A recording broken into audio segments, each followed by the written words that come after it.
Okay. So, all right. First of all, we've learned how to solve systems without the application approach. So today we're gonna set them up, and then we're gonna identify the method we use to solve those systems. Okay. Now the key here, you guys pay attention here, right? The key here is that we learn to read for information. Okay. So the first thing we always do is define variables in word problems. It's the first thing we have to do. Okay. Then we write our system of equations. Then we solve the system using one of our special methods. And then we explain, right here, I want you to circle this last step, guys. State your solution in sentence form. That is the step where a lot of students need help on. Okay? See, you can solve a system, but we need to explain what the solution really means to context of that problem. Okay, so we'll solve at least one to start. The rest we're just going to set up. All right? Okay, we're going to look at numbered problem systems, first of all. Okay? Grace, go ahead and read this first problem for us. Thanks. Last season, two running backs on the Steelers football team rushed for a combined total of 1,550 yards. One rushed 4 times as many yards as the other. How many yards were rushed by each player? Okay, so this is a sports scenario.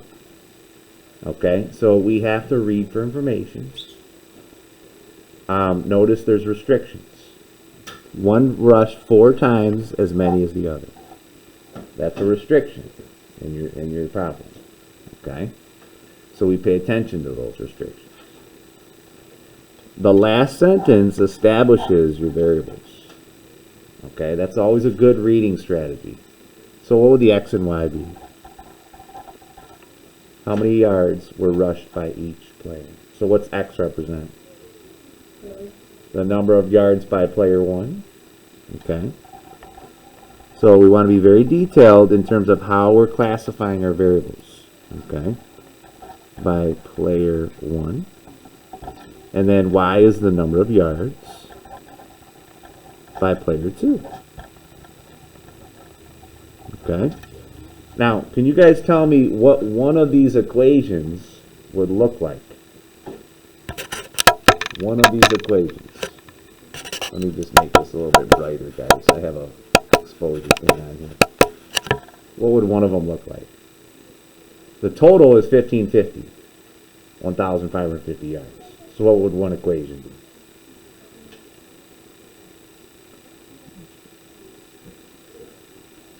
So what would one equation be? X plus equals 1,550. Very good. So equation 1 is very logical. There's my total yard equation. Okay. Now what would another equation be out of the problem? It says one rushed 4 times as many as the other. Did they specify which one it was? No. So we're going to assume that the second runner, Y, was 4x. Was 4 times the first runner. Okay? So there's that specification in the problem. So what we have to understand here, equation 1's in standard, and equation 2 is in what? Mx plus b.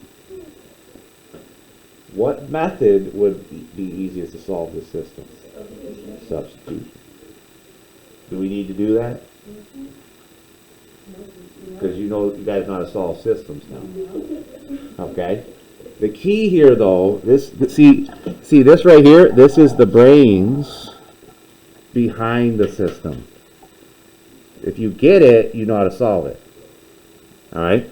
So I'm just going to make a note. Solve by substitution. Why don't we just solve one all out just so we got some practice with that. Okay?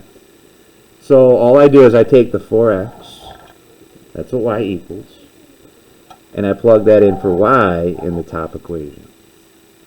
Okay? So let's figure this thing out. X plus 4x equals 1550. So notice I got 5x equals 1550, and then divide by 5. Okay, so what do we get? 310 yards. So the first running back ran 310 yards. Okay, so how are you going to find the second running back? Back substitute, right, into the x in one equation. So what's 4 times 310? 1,240. Very good. So the second runner, y, equals 1,240 yards. So you write your solution as an ordered pair as 310, comma, 1,240. That's the solution to the system as an ordered pair. And then we always write a sentence to explain what that means. So conclusion, ... We say running back 1, so it's that player 1 ran 310 yards. And player 2 ran 1,240 yards. Okay, so that's what I mean at the end. I'm not an English teacher by any means, guys, but all you're doing is making a statement at the end. Okay, and that's kind of what we want. So you're making sense of reading for information. Okay, all right. Let's look at another system. Okay, let's have Jordan read the second one, please, for us. A particular algebra text is total of 1,482 pages, which is broken into 2 parts. The second part of the book has 6 pages on the first part. How many pages are in each part? How many pages are in each part? Okay, so you guys see the last sentence is important? How many parts does this algebra textbook? 2. So what would x and y represent? Very good. So x represents the number of pages, all right, in part 1, and y represents the number of pages in part 2. Okay, so now what we're going to do is we're going to create the brains of the system. Okay, and then obviously you could solve it afterwards, but the brains are the important part. All right, what's equation 1? There's a total of 1,382 pages. Very good. So there's our first equation. Okay.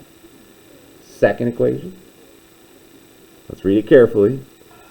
The second part of the book has 64 more pages than the first part. Okay, close. The second is y. So y equals what?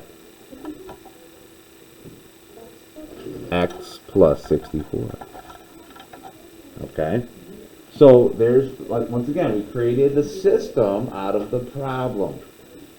Okay, so now what we have to ask ourselves, we're not going to solve this one now, we're going to save ourselves time.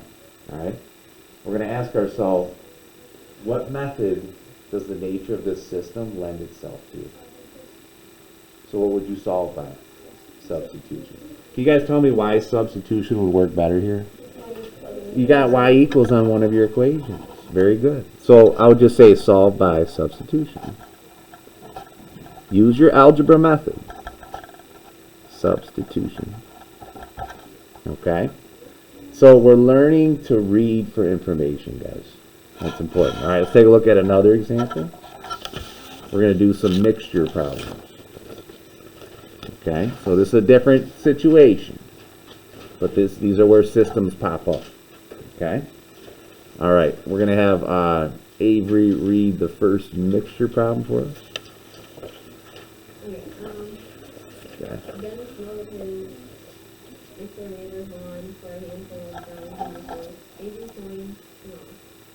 Upon completing the job, he smelted alcohol for $13 for $6.50.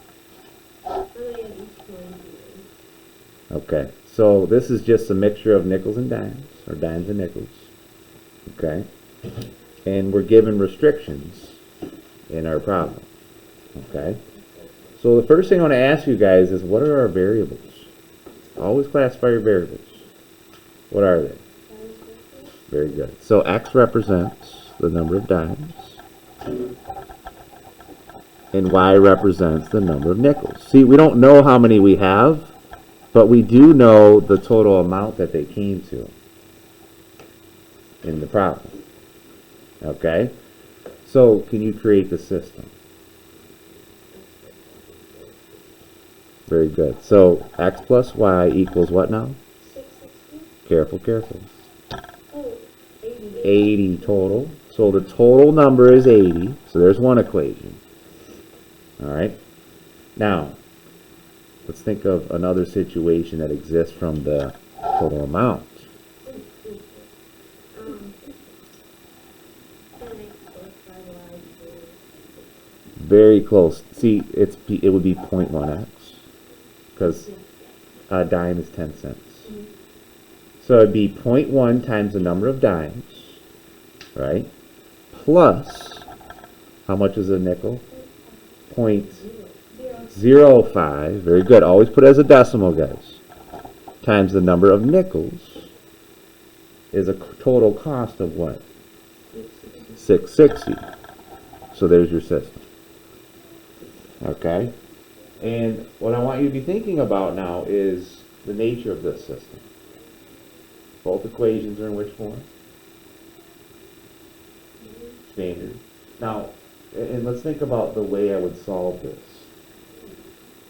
See, the coefficients on the second equation are not pretty, are they? So would I want to use elimination? No.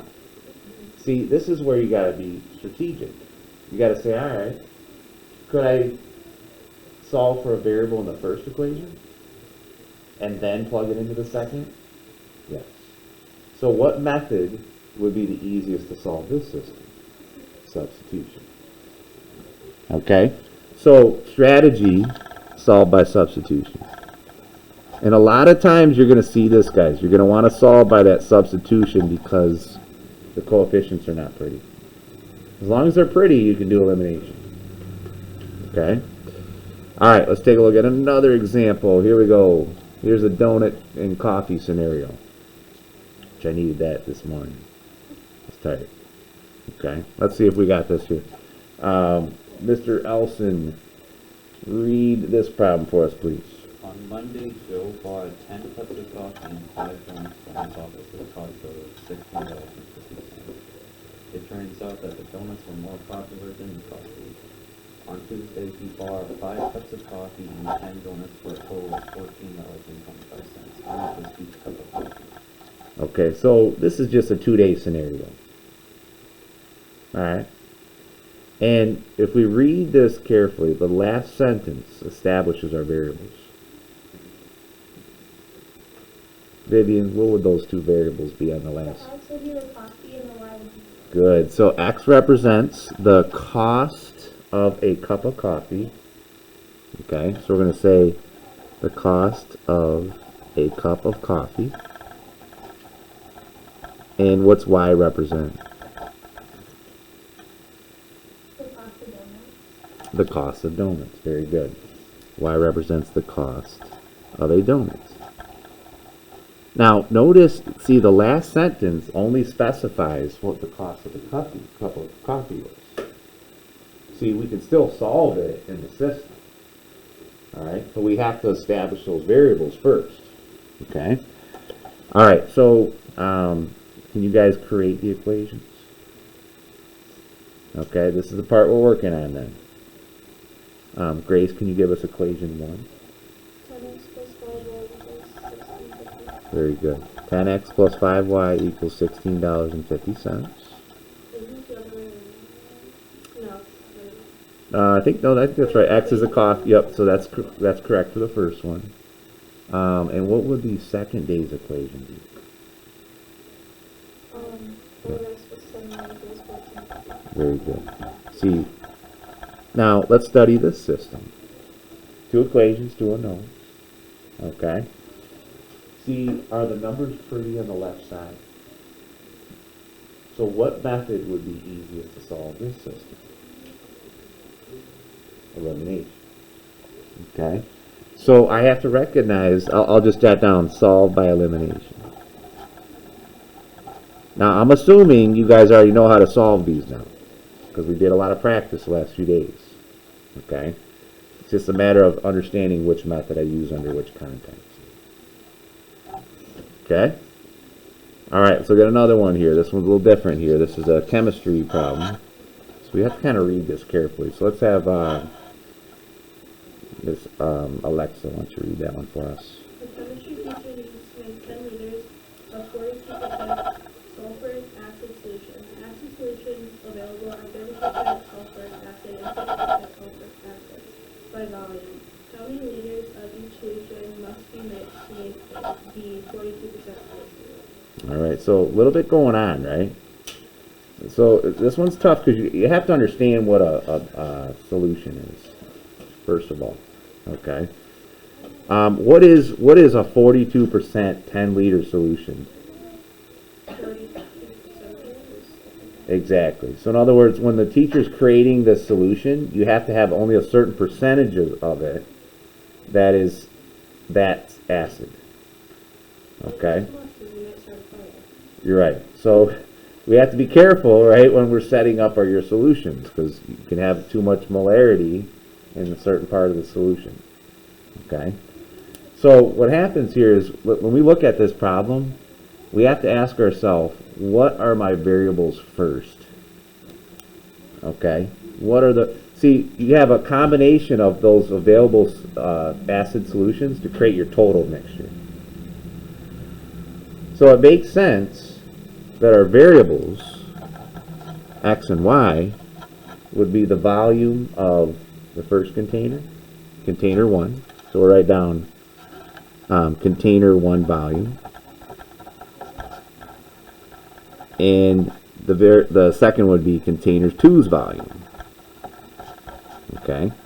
Now keep in mind, guys, volume is in these units. We're talking about liters. SI unit of volume is liters. Okay. So let's start with the logical equation.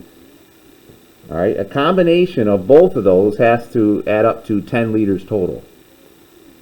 Okay. So what would my first equation be? Very good. So there's a very logical equation. The combination of both containers adds up to 10 liters. Okay. Now, there's other conditions in our problem.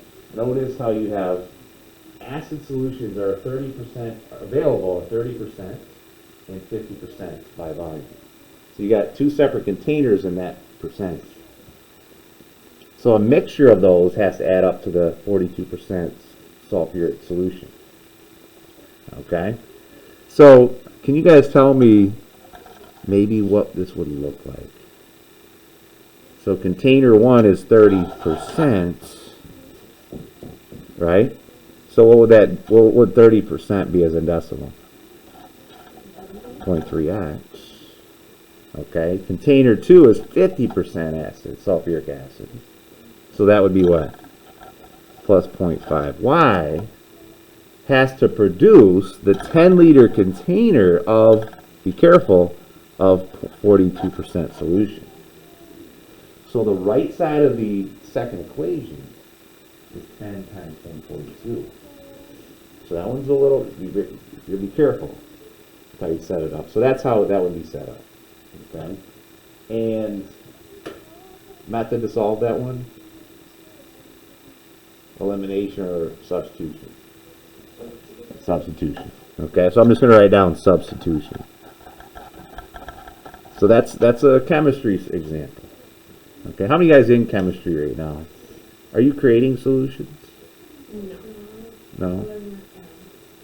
So you're doing, okay, you're getting into atoms and using the periodic table and all that? Alright, good stuff. Okay? Alright, we're going to do some geometry systems. Okay?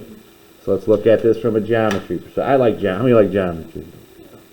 Geometry's fun. It's all visual stuff. And very, very easy. It's easier for kids to spatially see things. Okay? So let's read the first one. Jordan, can you read that first geometry system? 2a necessary, the larger angle is 48 degrees more than 10 times the small angle. Find the measure of the angle. Okay. There's a key vocabulary word you learned in geometry last year. Supplementary. What does the word supplementary mean? They add to it. The angles add to length. Yes, I'm proud of you guys. You learned a lot in last year. That's good. So what happens here is if the angles add up to 180 degrees. All right, let's draw a setup. So we got two angles. Let's assume they're adjacent supplementary angles. Okay. We're gonna we'll call this guy X and this one Y. Okay. Now, one of my equations are very logical. If they're supplementary, what's X plus Y add up to? 180. Yeah. So X plus Y equals 180 degrees. That makes sense, right? Because the two angles form a straight line. Now they have specifics. They say the larger angle is 48 more than 10 times the smaller angle. Ooh, kind of weird, huh? Which one's my larger angle? Y. So how would I express Y? Is 48 more than 10x? So there's your two angle expressions. Okay, so I'm going to write the equation Y equals 48 plus 10x. Okay, so what we have here now is a two variable system, geometry system. Okay, and so which method would I use? Substitution. All right, you go back and figure out the angles. So I'll just write down substitution again. But the key is we got to create the system, guys. Create the system. Let's try another one here. Okay. Grace, can you read this next one? Two angles are complementary. The larger angle is 3 degrees less than twice the measure of the smaller angle. Find the measure of each angle. Okay. Ladies and gentlemen, what does complementary mean in geometry? They add to 90. So we're going to draw a picture where two angles add to 90. Okay, so there's our 90-degree bracket. And we'll draw one angle that's bigger, one that's smaller. So we'll just maybe say, you got, we'll call this guy X and this one Y. Okay, just classify them. Now, there's one equation that comes right out of our definition of complementary angles. What is it? Yeah, so X plus Y equals 90 degrees. See, we know that right away. Okay. Now, it also says the larger angle, in this case, our large angle be Y, is 3 degrees less than twice the measure of the smaller angle. All right. So Y would equal what? 2x minus 6. Good. 2x subtract 3. You guys see that? There's our system. Okay, so what method again would I solve by? Substitution. So you see how we're learning to read for information, guys, and that's important because now you can use your algebra skills to solve for the x, y in the system, the angles in the system. Okay, all right, let's do another one. All right, let's have Vivian, why don't you read this one for us? The perimeter of a rectangular garden is 62 feet. The length is 1 foot more than twice the width. Find the dimension. All right, so a rectangle has how many dimensions, guys? Length and width. Okay. And I want you to notice, what's the definition of perimeter, guys? What does the perimeter mean? So it's the distance around the figure, right? When you talk about perimeter, that's what they mean, okay? Now, is there a way I can algebraically express the perimeter of this rectangle? 2 W's plus what? 2 lengths, right? So write this down. P equals 2W plus 2L. That makes sense. There's an algebraic expression right out of the definition of perimeter of a rectangle. Okay? Now, it turns out the P is 62. So I'm just going to put 62 in for P. Because that's what they give us in the problem. Okay? Now, there's a restriction. It says the length is 1 foot more than twice the width. So what's my second equation? L equals what? 2W plus 1. Very good. So, or 1 plus 2W. Are you guys seeing that? Alright, so this system, once again, lends itself to what? Substitution. Solve by substitution. Okay?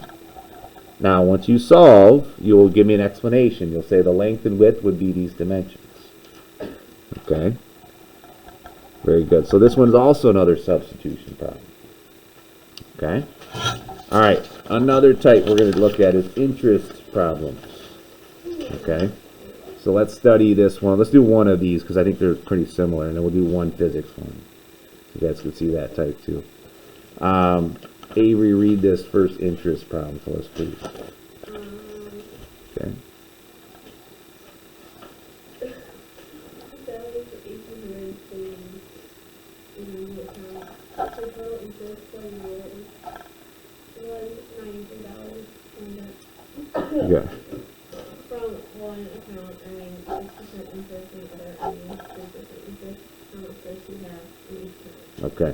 So we're trying to figure out how much savings Sally has in each account. Okay. So what's our variables? What do you think, Ash? What will the variables be?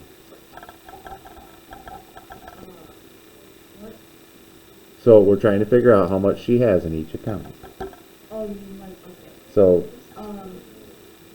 X would be the 6% very good. So X is the savings in account 1. Okay. And Y represents her savings in account 2. Okay. So we're very specific. And see, can you guys tell me what one of your equations would be right away? What's her total savings? So what's one equation? Very good. X plus Y equals $1,800. See, that one's very logical, right? Because the total amount adds up to that. Okay? Now, can anybody tell me what another equation could be out of this system? We're very specific. $93, combination of both accounts. And then notice they had different interest rates in both accounts. Okay? So what would that look like? 93 on the right. It goes on the left. Okay, so what's 6% as a decimal? 0.06x. 6% of the first account plus, what's the second piece? 0.03y accounts to $93. Very good. So it's a combination of those. Okay? There's our system. Solved by what? Why would I not want to do elimination here? The decimals are ugly. So actually solved by what? Substitution. Very good. Okay? All right, let's study a motion problem. Okay, let's do that last one here. Okay? Uniform motion problems are pretty, you see them quite a bit in those standardized tests sometimes, on occasion, not all the time, but there's one thing you got to remember though, okay? Circle this equation. The distance of an object going at a certain speed is equals speed times time. Distance equals rate times time. Okay? Very important to keep that in mind, guys. So you can solve for any variable in that relationship to find what you need. Okay? So let's read this problem carefully and make sure we interpret it right. Okay? Ash, go ahead and read this one for us here. A executive travels 1,930 miles by car and plane. He drove to the airport and average speed of 6 miles per hour, and the plane averaged 350 miles per hour. The total trip took 8 hours. How long will it take to get there? Okay, interesting. So we got different speeds for the executive. All right, so we went a certain speed by car and a certain speed by plane. Okay, what's the question asking for though?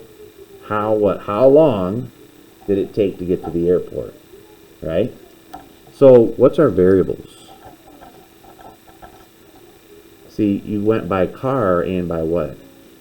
By plane. So X would represent the time by car. So we're going to say the time by car. And what's Y represent? The time by plane. So we're going to split this up into two separate times. Okay? So can you guys give me one logical equation right out of this system? The total time was how far? Or how long? 8 hours, right? So what's one equation right away? X plus Y equals 8. So there's one equation right away, which makes sense, right? 8 hours by car and plane adds up to 8 hours. Okay? Now, there's another equation we have to produce based on the speeds for both situations. Okay? See, this equation right here, distance equals rate times time, is critical. See, we know the total distance that the executive traveled, 1930 miles. Okay? Can we calculate the times for each? Or excuse me, the distances for each? Yeah. All you do is take the speed of the car times X. Right? So what would that be? So it'd be 60x. The speed of the car times X represents the distance the car traveled, plus a combination of the speed of the plane times Y. That's the distance the plane traveled. So what would this next piece be? 350Y. Okay? So I really want you guys to see where these are coming from. That comes from this equation, this uniform motion equation. Okay? So the system lends itself to standard form lines. Which method would be easiest to solve by? You could do substitution. Actually, could I do elimination here? Yes. Yeah, your numbers might get a little big, but elimination would work too. So I'm going to make a note. I would just say solve by eliminating. Solve by elimination. Okay? All right. So, real quick, guys.